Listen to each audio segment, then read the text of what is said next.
Good evening. आप देख रहे हैं पब्लिक ओपिनियन। मैं हूं सलमा कौसर। आज फिर कई अनहोनियां हुई सियासत के मैदान में। अल अजीजिया और एवन फील्ड रेफरेंसेस में नवाज शरीफ की अपीलें बहाल हो गई हैं और प्रोसिक्यूटर जनरल नैब ने कहा है कि पहले मरहले में अपीलें बहाल करने पर एतराज नहीं है।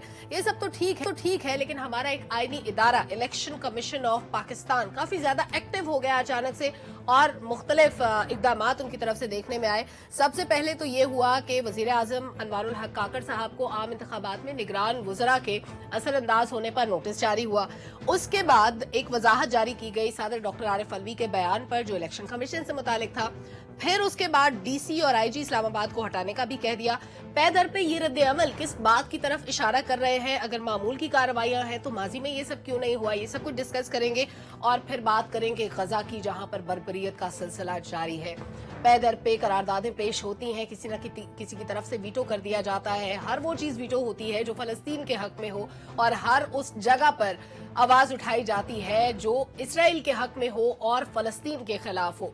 लेकिन अरब ममालिक इस वक्त तक क्या कर रहे हैं, ओआईसी का क्या किरदार है, अभी तक कुछ सामने नहीं आया। और एक करारदाद जो अमेरिका ने अभी पेश की थी, एक तो अमेरिकी कांग्रेस में करारदाद मंजूर हुई जिसमें इसराइल की हिमायत की गई थी। फिर अक़वाम मुत्तहिदा की सलामती काउंसिल में एक करारदाद पेश हुई थी जिसको मंजूर कराने की कोशिश की गई, लेकिन रशिया ने उसको वीटो कर दिया और चाइना ने भी रशिया का साथ दिया। तो इन दो ममालिक ने आवाज उठाने की कोशिश की, लेकिन अभी तक जंगबंदी नहीं हो सकी और आलमी सतह पर इसके असरात का मुरतब हो रहे हैं। और जो बच्चों की लाशें दिन ब दिन हमें नजर आती हैं, जा बजा बिखरी हुई, बिखरा हुआ इंफ्रास्ट्रक्चर, टूटी फूटी इमारतें और उन मलबे के ढेरों पर खून के धब्बे। स्कूल इस वक्त वहां पे तबाह हो चुके हैं, अस्पतालों की तबाही के मनाजिर नजर आते हैं, लेकिन अभी तक कहीं से जंगबंदी के आसार नमूदार नहीं हुए। आखिर में बात करेंगे 27 अक्टूबर के हवाले से। 27 अक्टूबर 1947 और आज का आजाद कश्मीर के मुकाबले में जम्मू कश्मीर, वहां पर सूरत हाल क्या है? काबिज फोर्सेस को जिस तरह 27 अक्टूबर 1947 को उतारा गया था मकबूजा कश्मीर के अंदर, लोगों पर किस तरह मजालिम किए गए, फलस्तीन और कश्मीर की सूरत हाल में डिफरेंस क्या है? मावरा अदालत लोगों का कत्ल, बच्चों पर जुल्म सितम, पैलेट गन्स का इस्तेमाल, खवातीन को बेवा कर देना, खवातीन की बेहुरमती करना, घरों पर छापे मारना, लोगों की जमीनों पर कब्जे करना। और फिर 5 अगस्त 2019 को जो इकदाम हमने देखे, जो डेमोग्राफिक चेंजेस हुई, उनके नतीजे में 95 लाख की टोटल आबादी में से आधे से ज्यादा लोगों को, मन मर्जी के लोगों को डोमिसाइल दिए गए। उसके बाद हालात क्या हुए, इस पर भी बात करेंगे जो घिनौनी साजिश हुई। लेकिन सबसे पहले बात कर लेते हैं मुल्की सियासी सूरत हाल के बारे में जो इस वक्त बदलती जा रही है और कुछ ना कुछ नया हमारे सामने आता है। एहतशामुल हक साहब, 21 अक्टूबर को नवाज शरीफ वापस आए, एक के बाद एक ऐसी चीजें हुई जो उनके हक में थी। बाकी केसेस इतने स्ट्रांग नहीं थे। रियासत ने फैसला अगर कर लिया है कि अब हमने पीछे हटना है, बाकी केसेस पे अभी हमने उस तरह से डेवलपमेंट नहीं देखी। आपके ख्याल में कौन पैरवी करेगा? अगर नैब भी पीछे हट जाए, रियासत ये सोच ले कि नहीं अब हमने कुछ नहीं करना, let them do what ever they want. अगर उनको अदालतें रिलीफ दे रही हैं तो कोई बात नहीं, अगर उनको कहीं पे कानून रास्ता नहीं रोक रहा तो ठीक है, हम इसको डिफेंड नहीं करेंगे। सलमा, पहले आपने एक जुमला बोला था अपने इंट्रो में कि अनहोनियां जो हो रही हैं, मेरा ख्याल है इस पर मैं कमेंट करूं, उसके बाद फिर मैं आता हूं जो उनके केसेस हैं, फॉर्मल केसेस चलने की जो बात हो रही है। डॉक्टर साहब, अनवर रजा और जुल्फ़िकार भाई, आप ये बात देखें कि कासिम के अब्बा को एक दफ़ा निकाला गया इख्तियार से और आइनी तरीके से निकाला गया। नवाज शरीफ साहब को 3 दफ़ा निकाला गया, तीनों दफ़ा गैर आइनी तरीके से निकाला गया। एक दूसरी आप चीज़ देखें कि जब आपने देखा कि निकाला गया, इस्टेब्लिशमेंट के साथ जब लड़ाई शुरू हुई कासिम के अब्बा की, तो सारी सियासी जमातों, उससे पहले सियासी जमातों से वो लड़ाई कर चुके थे।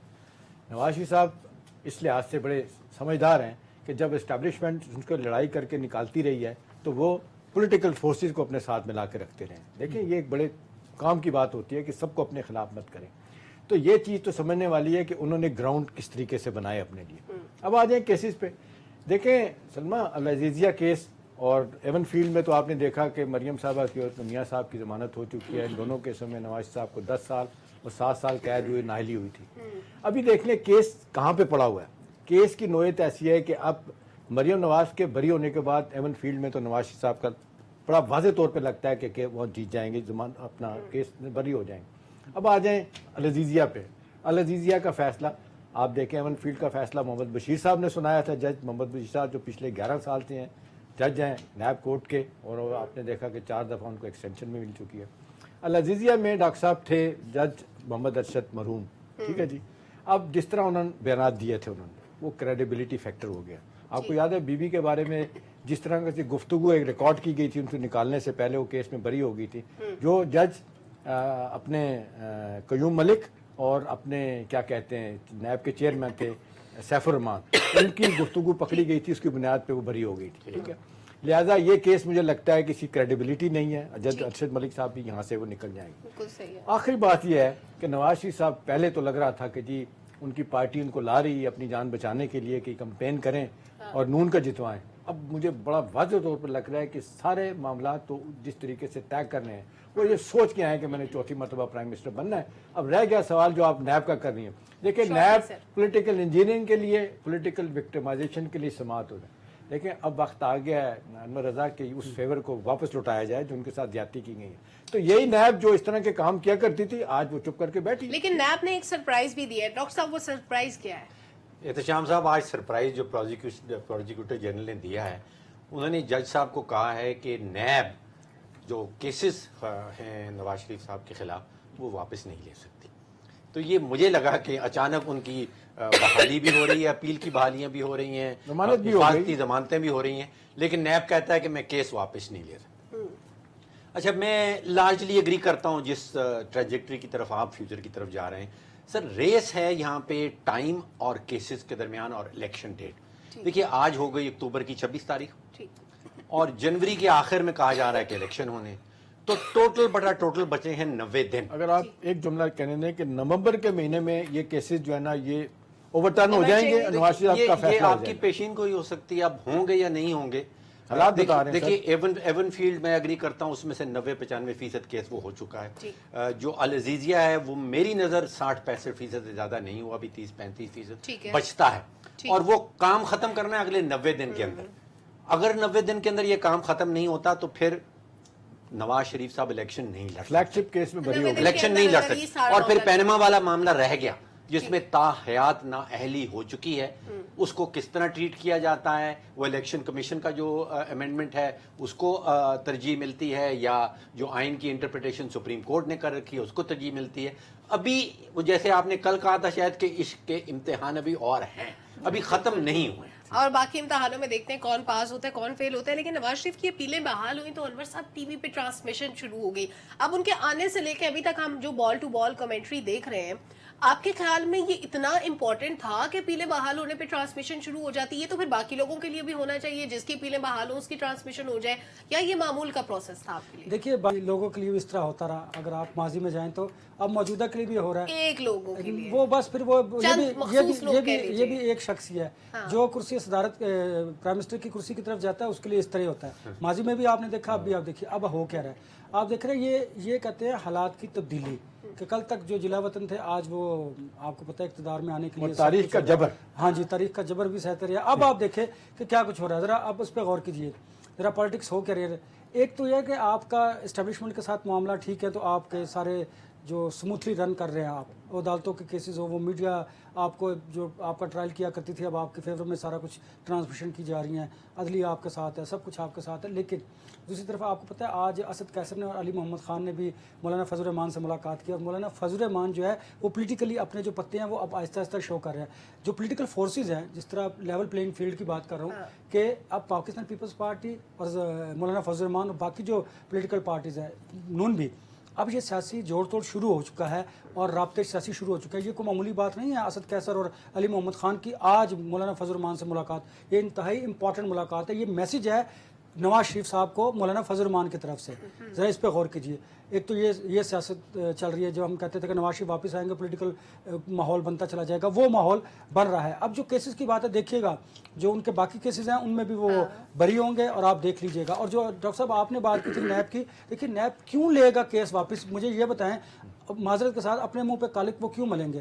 पहले आप कहते हैं पॉलिटिकल विक्टिमाइजेशन करते हैं और ये अपना सियासी इंजीनियरिंग के लिए इदारा बना हुआ है। अब जब वैसे मामला सारे ठीक होते जा रहे हैं, प्रोसिक्यूटर जनरल नैब को बुलाते नहीं है अपना अदालत, तो वो जाके कहते हैं हमने नवाज शरीफ को गिरफ्तार नहीं करना।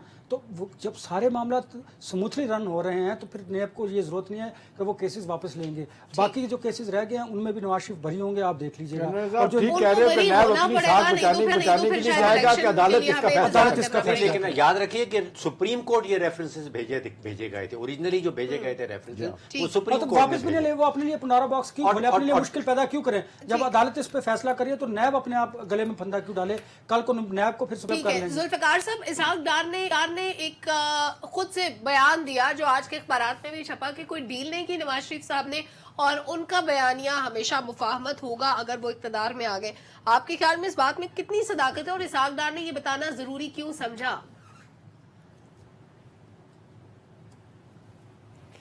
हो सकता है डार साहब की कोई ड्यूटी लगी हो कि आप ये बात बता दें जो वो खुद नहीं बता सकते। और देखें, जो टीम के अंदर ऐसे ही होता है कि कुछ लोगों की ड्यूटी लगी होती है कि वो स्पोक्समैन के तौर पे बात कर रहे होते हैं, कुछ लोग खामोश होते हैं। और डार साहब तो आपको पता है ना, इतनी मुफाहमत पे यकीन रखते हैं कि अभी तक भी इस्लामाबाद में मिनिस्टर इनक्लेव के अंदर वो एक बड़े बंगले के अंदर अभी तक मौजूद है। तो जाहिर है उसी मुफाहमत का नतीजा है, गवर्नमेंट खत्म हो गई हुई है लेकिन वो अभी तक उधर क्या रखते हैं। चैम्बर भी नहीं छोड़ा उन्होंने अपना सेनेट में। आज की 2-3 बड़ी इंपॉर्टेंट चीजें हैं। एक तो शाहिद खान अब्बासी साहब ने जो फरमाया है कि वो आज़ाद हसीयत में इलेक्शन लड़ना पसंद करेंगे, नून लीग के टिकट पे वो इलेक्शन नहीं लड़ेंगे। फिर पीपल्स पार्टी ये कहती है कि अगर पीटीआई को इलेक्शन से आउट रखा गया तो ये नाकाबिले कबूल होगा हमारे लिए, यानी पीपल्स पार्टी ये बात कर रही। शरी रहमान साहब ये फरमा रही है। इसका मतलब है कि माजरत के साथ उन्होंने ये कहा है, मैं थोड़ा तस्दीक कर दूं आपकी, शाहिद खान अब्बासी ने कहा है कि अगर ये मौजूदा निजाम ऐसे ही रहता है तो मैं इलेक्शन नहीं लड़ूंगा।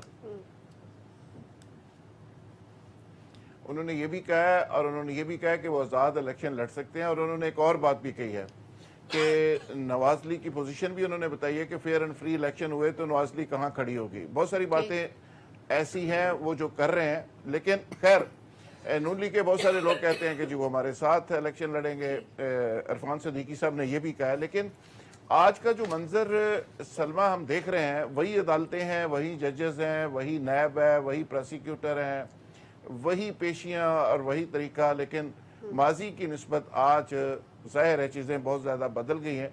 वही नवाज शरीफ साहब थे, उनके लिए पहले गेट नहीं खुलता था, वहाँ पुलिस उनको घेर के ले जाती थी, अब सलूट, जगह जगह के सलूट मारे जा रहे हैं। तो चीज़ें बड़ी वाज़ेह हैं। मेरा ख्याल है कि अब तो बच्चा बच्चा सारी कहानी समझ चुका है कि आगे होने क्या जा रहा है। एहतशाम साहब पहले तो हमें खबरें देते थे, लेकिन अब तो हर गली मोहल्ले पे खड़ा हर शख्स ये सारी खबरें दे रहा है। लेकिन आज भी $1 मिलियन क्वेश्चन ये है कि ऐसे माहौल के अंदर जो होने वाला इलेक्शन है उसकी क्रेडिबिलिटी होगी क्या? बिल्कुल ठीक है, ये एक बहुत बड़ा सवाल है। एहतशाम साहब, आपसे बात करने से पहले मुझे आपकी एक लतीफ़ा याद आ रहा है जो आप अक्सर सुनाते हैं कि शेरनी के साथ कोई शरारत करता है जंगल में तो चूहा बड़ा चौड़ा होके कहता है कि आज साढ़े ते भी शक है। तो अभी इस सारे माहौल में हमारा एक ऐसा आईनी इदारा जो माजी में कभी इतना एक्टिव नहीं रहा, अभी हम उसको बड़ा एक्टिव देख रहे हैं। किसी को नोटिस मिल रहा है, वजीर आजम तक को नोटिस मिला है, फिर आईजी को हटा दें, डीसी को हटा दें, ये चल क्या रहा है? पहले इनको ख्याल क्यों नहीं आया? देखिए, इलेक्शन कमीशन पे बहुत ज़्यादा अब दबाव आ गया। आपने देखा जो कल हामिद मीर को इंटरव्यू दिया है अपने आरिफ अलवी साहब ने, उसमें उन्होंने जिस तरह शिकायतें की हैं, उन्होंने कहा कि जी मुझे तो नज़र नहीं आ रहे कि इलेक्शन होते हुए। इसका जवाब दिया, उन्होंने रिजेक्ट किया इलेक्शन कमीशन ने कि ऐसी बात नहीं। देखें, जिस अंदाज से ये 4-5 लोगों की अपॉइंटमेंट हुई, अनवर रज़ा डॉक्टर साहब, वो मेरा ख्याल है लोगों को हजम नहीं हुई। वो इलेक्शन कमीशन के लिए एक मुश्किल का बायस बनी है। आज चीमा देख लें, फवाद हसन फवाद देख लें, उसके बाद तौकीर शाह साहब जिनकी अपॉइंटमेंट अब वर्ल्ड बैंक में हो गई है, और चौथे वो शाहिद चीमा साहब जो इनके वजीर लगाए गए। वो तो कहते हैं पहले से आपने लोगों को लगा दिया जगहों पे। तो अब इस पे मेरा ख्याल है इलेक्शन कमीशन पे बड़ा सीरियस दबाव आया है कि वो अपने आप को वाकई एक आइनी, एक आज़ाद अदारे के तौर पे साबित करे। और फिर आपने देखा पिछले दिनों उन्होंने आपकी पंजाब हुकूमत ने जो पोस्टिंग ट्रांसफ़र की थी उस पर भी उन्होंने एतराज़ किया था, उनको रोक दिया था। दूसरा आप देख लें, उन्होंने बड़ा एतराज़ किया कि जो आपने इस्लामाबाद के जो चीफ कमिश्नर हैं और आईजी हैं उनको बदलने की भी बात की, उनको कहा जी बुलाया जाए। तो मेरा ख्याल है अब ये भी आप देख रहे हैं कि शायद अब इलेक्शन की बात तो नहीं हो रही, लोग कह रहे हैं कि इलेक्शन डेट दी जाए, इलेक्शन कमीशन नहीं डेट देनी है। लोग कहते हैं कि जी इलेक्शन कमीशन डेट क्यों नहीं दे रहा, ठीक है वो मजाज नहीं है सदर साहब देने के लिए। अब लोग नवाज शरीफ साहब से पूछते हैं कि जी आप इलेक्शन की डेट, वो कह रहे हैं कि जी इलेक्शन की डेट मैंने तो नहीं देनी ना, लेकिन कम अज़ कम नवाज शरीफ साहब मुतालबा तो कर सकते हैं कि जी इलेक्शन होने चाहिए या डेट दी जाए, जो उन्होंने अपने जलसे में भी नहीं की। इसका मतलब वो तैयार नहीं है। नहीं, वो तैयार हैं।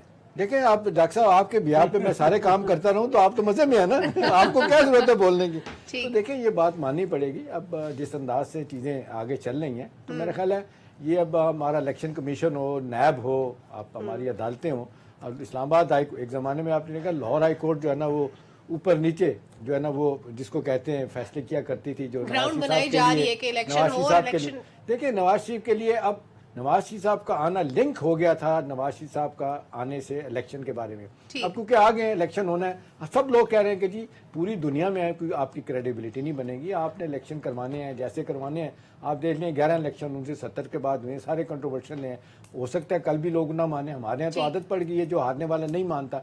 लेकिन एक बात है कि अगर वो सिंपल मेजोरिटी लेके आएंगे जो लग रहा है, जो बाजार लग रहा है, और जिस तरीके से कोलेशन पार्टनर उनके साथ होंगे, पंजाब में इस्तेहकाम पार्टी उनका साथ दे रही होगी, तो मेरे नहीं लगता कि मुश्किलात होंगी। बल्ले को इजाजत मिलेगी इलेक्शन लड़ने की।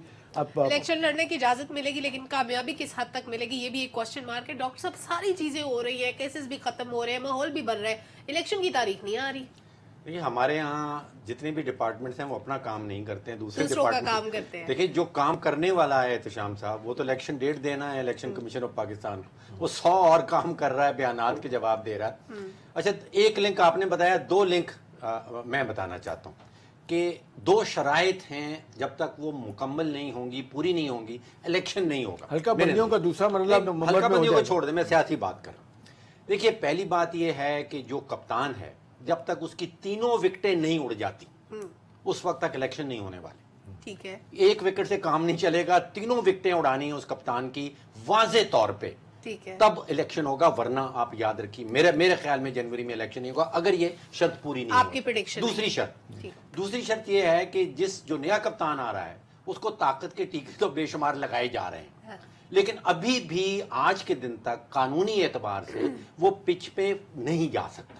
क्यों? इलेक्शन नहीं, एवनफील्ड, अल अजीजिया, पैनामा, ठीक। इनकी आज की कार्रवाई के बाद आपको समझ नहीं आ रहा कि अभी फैसले मैं आईनी कानूनी तौर पे बात कर रहा हूं, आज की तारीख तक अभी वो पिच में जाने के लिए तैयार नहीं। ठीक, तो अभी वो 7 साल 10 साल और फिर न ताहयात, ये तीनों मामले अभी हल होना बाकी। तो टाइम की रेस है। अगर तो ये 90 दिन के अंदर ये शर्त पूरी हो जाती, मेरा कहना यह है कि पहले कप्तान को 3 विकेटें आउट और दूसरे कप्तान में इतनी ताकत डाली जाए कि वो एक्चुअली कानूनी आईनी तौर पे इस काबिल हो जाए कि वो पिच पे आके खेल सकता है। जब तक ये दोनों शर्तें पूरी नहीं होंगी इलेक्शन नहीं। एक जुमला ज्यादा अनवर रज़ा पूछते हैं। अनवर रज़ा, आपको अच्छी तरह याद होगा कि जब बिजनेस टाइकून की लड़ाई इफ्तिखार चौधरी चीफ जस्टिस के बेटे के साथ हुई थी, अरसलान के साथ, ऐसा लग रहा था कि बदी तूफान आने वाला। उन्होंने 2 जजों को कहा ये केस आप सुने, तीसरे दिन उन्होंने कहा ये हमारा मसला ही नहीं है, ये 2 आम बंदों का झगड़ा है, वो अपने तौर पे तय करें,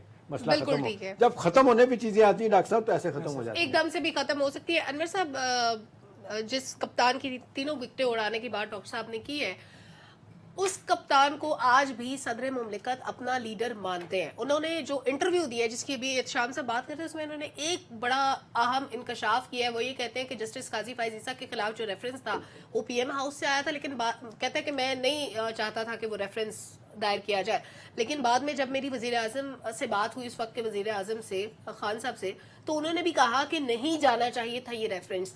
फिर ये रेफरेंस बना कैसे था, ये आया कहाँ से था, और फिर ये जो मामला सारे खराब हुए उसमें एक रोल ये भी तो था कि कुछ वकील वगैरह भी इनके खिलाफ हो गए थे जो उनके हामी थे।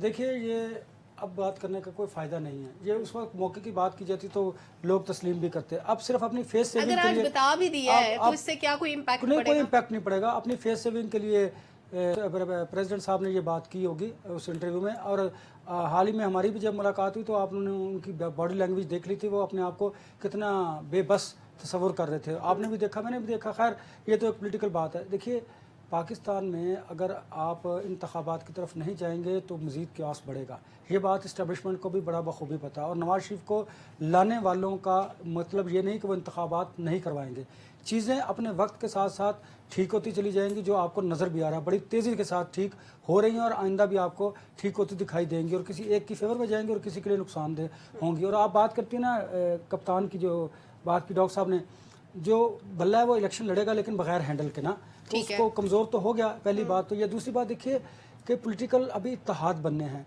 जो चीज़ें तय करनी है, ठीक है ये बात दुरुस्त है कि हमने वोट के ज़रिए ही इंतखाबात होते हैं, लेकिन उसके साथ साथ मैं हमेशा कहता हूँ और भी बहुत सारे लवाजमात हैं जो इलेक्शन के लिए ज़रूरी हैं, वो पूरे होते जा रहे हैं। ये तो आखिरी मरहला है कि जब इलेक्शन डे वाले दिन देखें, आप वोटर का साइकिल को चेंज नहीं कर सकते। मुमकिन है कि जब वोटर वोट डालने जाए वो मुझसे या आपसे इन्फ्लुएंस हो जाए और वो वोट किसी और को डाल दे। बैलेट बॉक्स भरना मुश्किल होता है ना, तो बैलेट बॉक्स किसी और तरीके से भी भरे जाते हैं ना।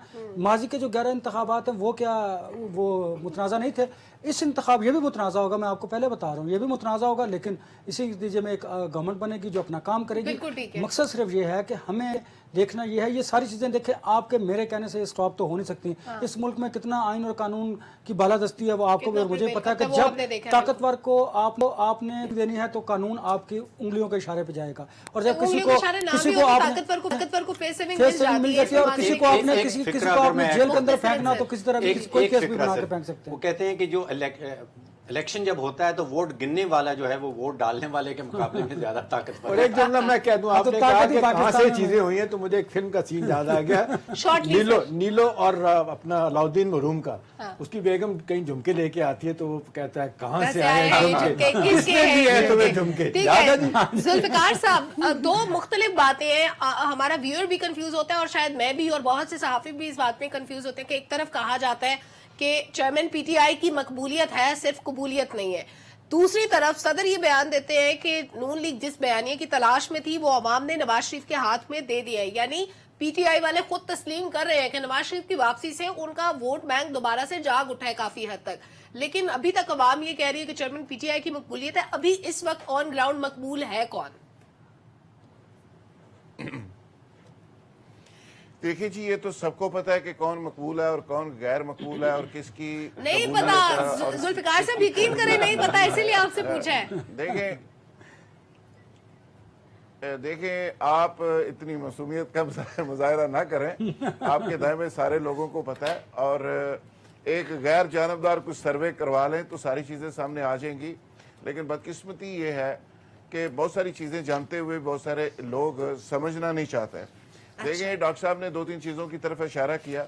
उन्होंने कहा कि जब तक ये 3-4 चीज़ें पूरी नहीं होंगी नवाज शरीफ साहब के हवाले से, तब तक इलेक्शन आगे आगे आगे आगे चलते जाएंगे। लेकिन 2-3 चीज़ें कप्तान से रिलेटेड भी हैं। ये भी कहा जा रहा है कि इनकी जो 3 साल की सज़ा है वो नाकाफ़ी है। ताहयात किस्म की नाअहली की बड़ी बड़ी खबरें चलती हुई हमें नज़र आनी चाहिए चैनल्स के ऊपर। चेयरमैनशिप से फारिग होना चाहिए, पार्टी चेयरमैनशिप से, और इलेक्शन से बाहर होना चाहिए। ये 2-3 और मुतालबात भी हैं, सिर्फ 2/3 मेजॉरिटी या पंजाब हुकूमत या मरकज, ये नहीं है, एक लंबी लिस्ट है, पैकेज है पूरा। तो खैर वो सारी चीज़ें एक एक करके दी जा रही हैं ताकि कौम को भी हजम हो जाए और एहतशाम साहब को और डॉक्टर साहब को भी हजम हो जाए। आपका और मेरा और अनवर साहब हमें तो कोई पूछते ही नहीं, तो ये उसको में दिया जा रहा है वो सारा मामला, आहिस्ता आहिस्ता उसको आगे किया जा रहा है। और रवैये हमारे आप लाहौर में बैठे, रवैये हमारे आज भी ये है। एक चीज बताएं अपना जुल्फिकार। अच्छा, आज भी एक चीज बताएं, आप ये समझते हैं कि इस वक्त नवाज शरीफ साहब को सेंट्रल स्टेज पे लाने में सहूलतकारी जो हो रही है वो कामयाबी की तरफ जा रही है? ना भी जाए तो एहतशाम साहब उसके लिए माहौल पैदा कर दिया जाएगा, ऐसी कौन सी बात? कामयाबी की तरफ जा रही है एहतशाम भाई। देखें इसमें नाकामयाबी वाली कौन सी बात है? जो सीन आप लोग देख रहे हैं, कैमरा जो दिखा रहा है रोजाना की बुनियाद पे, और जितना नैब के प्रोसिक्यूटर शरीफ हुए हैं, ये वो साहब हैं, ये प्रोसिक्यूटर साहब जो किसी को बात नहीं करने देते थे, आज कहते नहीं हमने गिरफ्तार नहीं करना। सर आप हुक्म करें। दूसरी बात जो मैं सियासी रवैयों की बात कर रहा हूँ कि एक तरफ फजलुर रहमान साहब से मुलाकात तो हो गई असद कैसर साहब की, लेकिन जेल से आज भी पैगाम जो आ रहे हैं ना, वो आ रहे हैं कि फलाने 3 एंकरों को हमारा कोई बंदा इंटरव्यू नहीं देगा, फलाने 3 चैनलों पे कोई बंदा बैठेगा नहीं। और ये मैसेज नहीं आ रहा कि जिन लोगों ने रोते हुए इंटरव्यू दिए हैं इन बंदों इनको भी जरा साइड पे कर दें। जो इंटरव्यू देने वाला है वो ठीक है, जो लेने वाला है उसको कोई पीटीआई का बंदा इंटरव्यू अदा नहीं देगा। तो बिल्कुल ठीक है, मुझे एक फिर छोटे से अल्लाह के ब्रेक की फजल से तरफ वही बढ़ना है। है। जुल्फिकार का मैं 2 और मजीद टॉपिक सेंटर पे बात करनी होगी। सबसे पहला मामला गजा का और बात होगी कश्मीर की भी। एक छोटा सा ब्रेक लेते हैं, वापस आते हैं, हमारे साथ रहिए।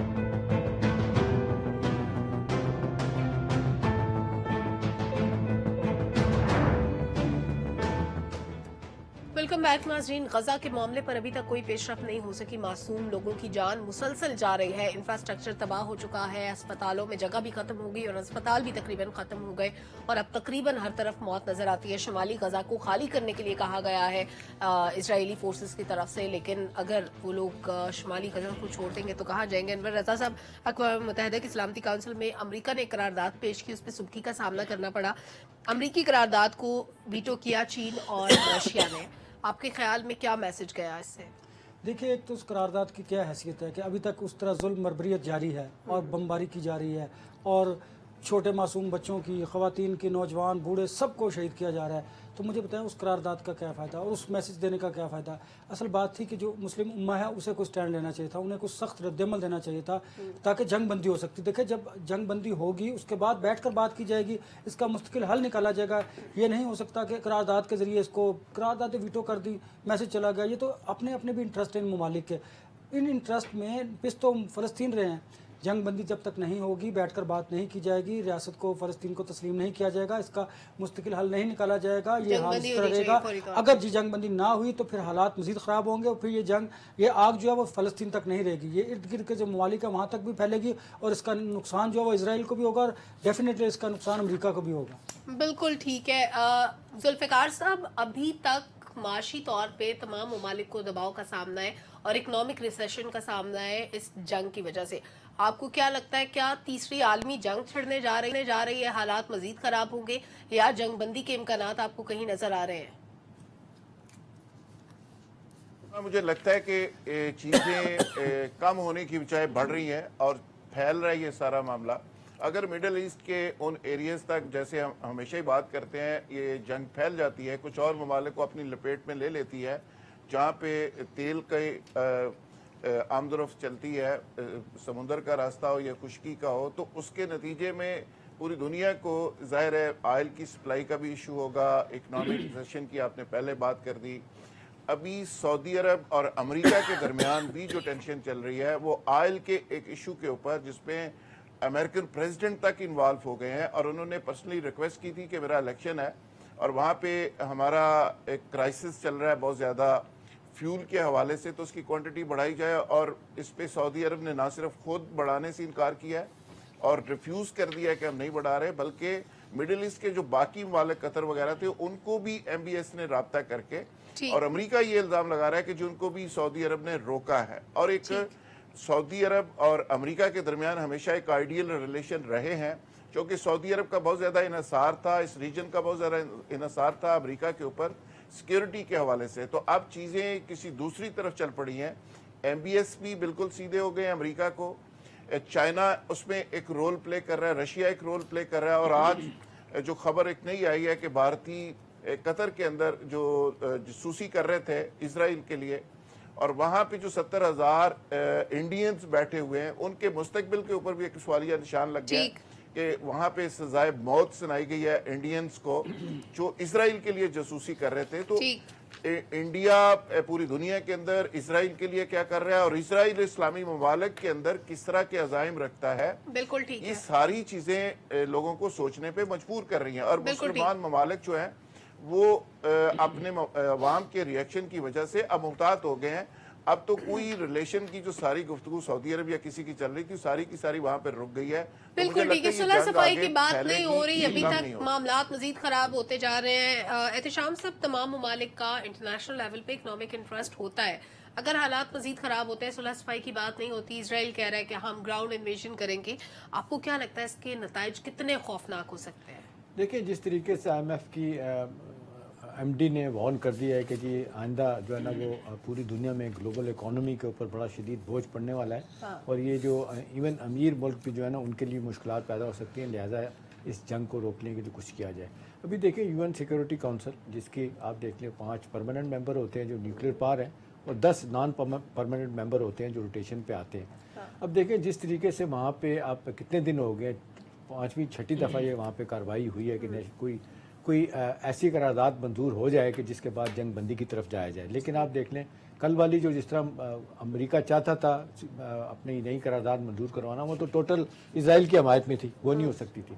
अब हो क्या रहा है, अब देखें एक तरफ से दबाव है, सो कॉल्ड दबाव कि हमने आज कतर ने बड़ा सख्त बयान दिया है, सऊदी अरब ने भी बयान दिया है। एक तो हमारा जिस तरह अभी अंदर बात कर रहे थे कि जी एक यूनिफाइड स्टैंड हमारा OIC का वो होना चाहिए, लेकिन उसको छोड़ दें। असल बात इस वक्त सलमा ये है, आप जो हेली क्लिंटन ने की है, वज़ीर खारजा रही हैं, वो कहती हैं, वो ये कहती हैं कि जी अमेरिका को क्यों दूसरों की जंग में झोंका जा रहा है, इसको रोका जाए। देखें वहाँ पे भी एक लॉबी है, 2024 का इलेक्शन बाइडन ने जीतना है और उसके लिए ज़रूरी है कि इसराइल की हमायत की जाए। आप देख लें पता नहीं कितने बिलियन डॉलर का पैकेज का लॉन्च कर चुका है, और साथ साथ असला देने की बात कर रहा है। एक बात पे मना कर रहा है कि ग्राउंड इन्वेजन ना की जाए, आपके लिए मुश्किलात होगी। बाय द वे 2 दिन पहले जो हमला किया वो बड़ा ज़बरदस्त तरीके से हमास ने उसको पसपा कर दिया। अब सूरत हाल जिस तरफ जा रही है, लोग परेशान है कि इस मसले का हल कैसे होगा।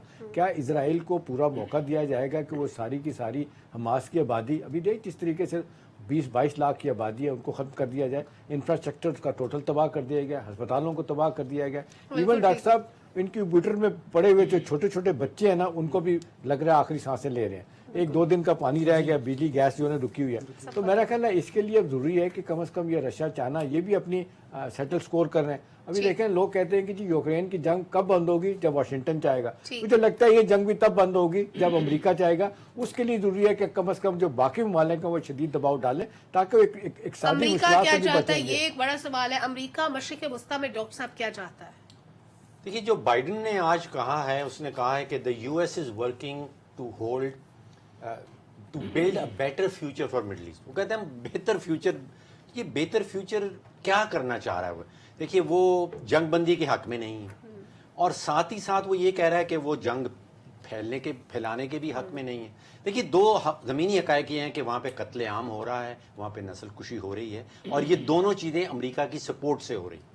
अगर आप थोड़ा सा नक्शा देखना चाहते हैं कि वहाँ पे इस वक्त ज़मीनी हकीकत क्या है, देखिए पूरा गाज़ा जो है वो 365 स्क्वायर किलोमीटर, लाहौर से 6 गुना कम, लाहौर 1800 स्क्वायर किलोमीटर, छोटा सा शहर, 6 गाज़ा जो है वो लाहौर में पूरे आ जाएंगे। और वहाँ पे तकरीबन 12,000 टन एक्सप्लोसिव उस छोटी सी जगह के ऊपर फेंका जा चुका है। पिछले 50 साल की जितनी जंगें हुई हैं, किसी जंग में इतना एक्सप्लोसिव इतनी छोटी जगह पे नहीं फेंका गया। आप अंदाजा करेंगे 30 ton explosive every square kilometre के ऊपर उन्होंने बमबारी, वहाँ पे इतनी बमबारी उन्होंने वहाँ पे की। 6,000 बंदे जो हैं वो मारे जा चुके हैं। मेरा ख्याल है कि रूस, चीन, कतर ये लोग कुछ नहीं कर सकेंगे। जो कुछ करना है वो अमेरिका ने करना है। और अमेरिका, अभी आपने शायद कहा कि अमेरिका उनको ग्राउंड इन्वेजन की रोके बैठा है। मेरा ख्याल है कि वो भी एक हिकमत अमली है, वो रोके बैठा है उस दौरानिए तक जब तक वो अपना डिफेंस मिसाइल्स के जो सिस्टम है वो वहां पे भेज नहीं दे। असला भेज रहा है अमेरिका वहां पे, और उसके लिए वो मोहलत चाह रहा है कि उस दौरान हमास ने 9 और मिसाइल मारे हैं, बड़े सक्सेसफुल हैं दूसरे शहर में। तो ये जो मिसाइल जो इजराइल बॉम्बिंग कर रहा है, ये पाकिस्तान, ये इंसानी तारीख में मैंने पहले कभी नहीं देखी इतनी छोटी जगह पे इतने बम फेंकते। बिल्कुल ठीक है, लेकिन मुझे फलस्तीन और कश्मीर की सूरत हाल बिल्कुल एक जैसी लगती है। 27 अक्टूबर 1947 वो दिन था जब मकबूजा कश्मीर में भारत ने अपनी फोर्सेस उतारी थी। तब से लेके अब तक 96,000 मावरा अदालत कत्ल हुए, 1,62,000 armed forces special power act के काले कानून के तहत गिरफ्तारियां हुई, 25,000 से ज्यादा अफराद पैलेट गन्स का निशाना बने, 23,000 खवातीन बेवा और 1,08,000 बच्चे यतीम हुए। फिर 5 अगस्त 2019 के सामने जो हुआ वो भी दुनिया ने देखा, उससे ऑनवर्ड जो कुछ हो रहा है। जुल्फिकार साहब, आपको क्या नजर आता है 27 अक्टूबर 1947 का मकबूजा कश्मीर और 27 अक्टूबर कल है, 27 अक्टूबर 2023 का मकबूजा कश्मीर, फर्क क्या पड़ा इतने सालों में? देखिए, फ़र्क ये पड़ा है कि कभी कश्मीर के इश्यूज़ के ऊपर हम पाकिस्तानी बसीयत पाकिस्तानी बहुत ज़्यादा टची होते थे, हमारी गवर्नमेंट इस पे बहुत ज़्यादा कंसर्न होती थी। वक्त के साथ साथ हम भी सिर्फ बयानात की हद तक चले गए, और फ्रेंकली स्पीकिंग जिस तरह हम कहते हैं कि इखलाकी और सफारती वो एक टिपिकल सी एक प्रेस रिलीज़ है, उसके ऊपर हम भी खड़े हैं। इंडिया ने इस सारी सिचुएशन का भरपूर फ़ायदा उठाया, और वहाँ पे जिस तरह बर्बरियत का मुजाहरा उन्होंने किया, जिस तरह कब्जा किया, जिस तरह 370 का इतलाक किया, जिस तरह वहाँ पे मुसलमानों का कत्लेआम किया, उनको शहीद किया और अक्सरियत को अक़लियत में बदलने के लिए वहाँ पे हिंदुओं को बसाया, पंडित वहाँ लेके गए और मुसलमानों की जायदादों को तबाह बर्बाद कर दिया, उनके घरों को तबाह बर्बाद कर दिया, ख़वातीन की अस्मदरी से लेके नौजवानों की अमवात तक और शहादतों तक। ये एक लंबी दास्तान है।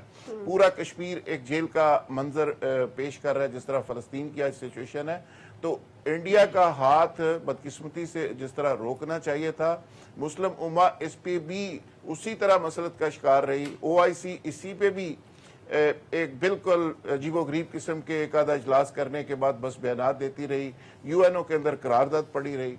तो ये पूरी दुनिया के अंदर जो ताकतवर है, हम सिर्फ पाकिस्तान की बात रोजाना की बुनियाद पे करते हैं कि ताकतवर कैसे बिहेव करता है, पूरी दुनिया के अंदर यही फिनोमेना है। जहां भी ताकतवर है वो इसी तरह ही करता है, वो अमेरिका हो, वो इंडिया हो। ताकतवर ममालिक कमजोर ममालिक को दबाने की कोशिश करते हैं, जिसकी दो बड़ी मिसालें हमारे सामने आज।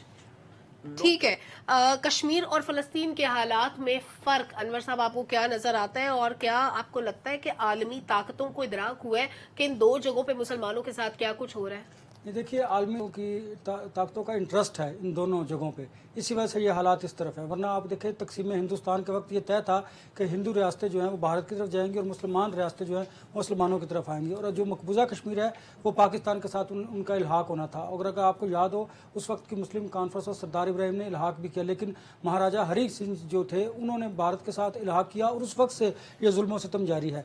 भारत में भी और उधर मकबूजा कश्मीर और इजराइल की अगर बात कर ले, फलस्तीन की, सॉरी, दोनों जगहों पर नस्लकुशी हो रही है। वहाँ पर भी ये सिलसिला जारी है, यहाँ पर भी, और दोनों में अमेरिका का किरदार जो है वो इंतहाई घटिया किरदार है, घिनौना किरदार है, क्योंकि वो खुद को इंसानी हकूक़ का लंबरदार कहता है, और दूसरी तरफ आप उनका देखें कि किस तरह वो भारत के साथ मिलकर मकबूजा कश्मीर में जिस तरह की कार्रवाइयाँ कर रहा है, और इसराइल के साथ मिलकर फ़लस्तीन पर जिस तरह निहत्ते फ़लस्तीनियों पर वो बमबारी की जा रही है और उन पर जुल्म ढाया जा रहा है, इसी को क़यामत कहते हैं। और मैं आपको बताऊँ, मुस्लिम उम्मा को स्टैंड लेने की ज़रूरत है, अपना सख्त रद्द-ए-अमल देने की ज़रूरत है, अदरवाइज ये हालात मजीद मुस्लिम उम्मा को स्टैंड लेना होगा। क्या हम मसला कश्मीर को डॉक्टर साहब राइट डायरेक्शन में डील कर रहे हैं?